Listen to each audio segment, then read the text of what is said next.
Have you ever wondered how Television South West, a significant part of British television history, came into being? The dawn of this television giant began on the first day of 1982, right after the closing night of Westward Television. The transition was marked by Roger Shaw's closing announcement, a poignant farewell to the old and a toast to the new. As the clock struck midnight, Television South West burst onto the scene, its arrival heralded by the popping of a champagne bottle, a symbol of celebration and new beginnings. Roger Shaw, now dressed in a modern suit and seated comfortably in a contemporary chair, reappeared on screen, surrounded by staff proudly donning TSW t-shirts and clutching 2-inch videotapes. With a promise of a full-bodied blend of the new and familiar, Shaw welcomed viewers into the new year from their new television station. And with that, Television South West began its journey, stepping into a new modern era of television.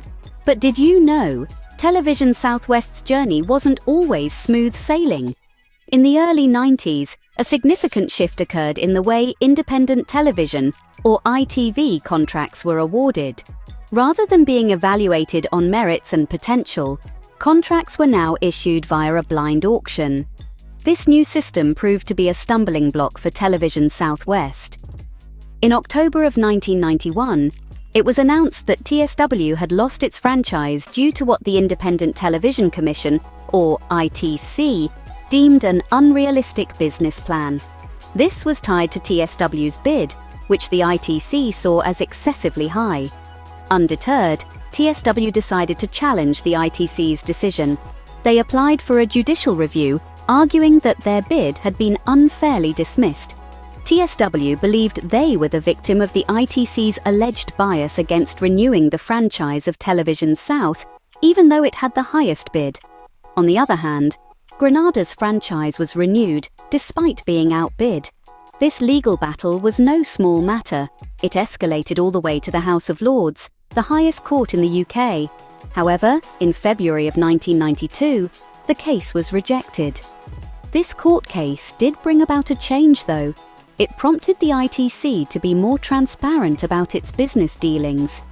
Despite the odds, Television South West fought for its right to broadcast, leaving a significant mark on the history of British television.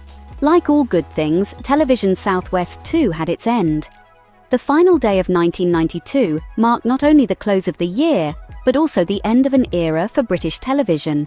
Television South West, a constant companion for countless viewers, aired its last show. The station that had ushered in a modern era of broadcasting was closing down, making way for West Country Television. This transition was not unique to TSW. It was a time of change in the British television landscape. Other stations like TVS and Thames Television were also closing their doors. It was a period of endings and new beginnings, a time when familiar logos faded from screens, replaced by new ones. Yet, even as TSW signed off for the last time, it left behind a rich legacy. From the moment Roger Shaw sat in a modern chair surrounded by staff in TSW t-shirts to its final broadcast, Television South West had made its mark. It had brought viewers a full-bodied blend of the new and familiar, just as it had promised in its very first announcement. And so, as the calendar turned to 1993, viewers found themselves saying goodbye to a beloved part of their daily lives. And just like that, Television South West, a significant part of British television history, was no longer with us. But its legacy lives on, reminding us of a different era in television broadcasting.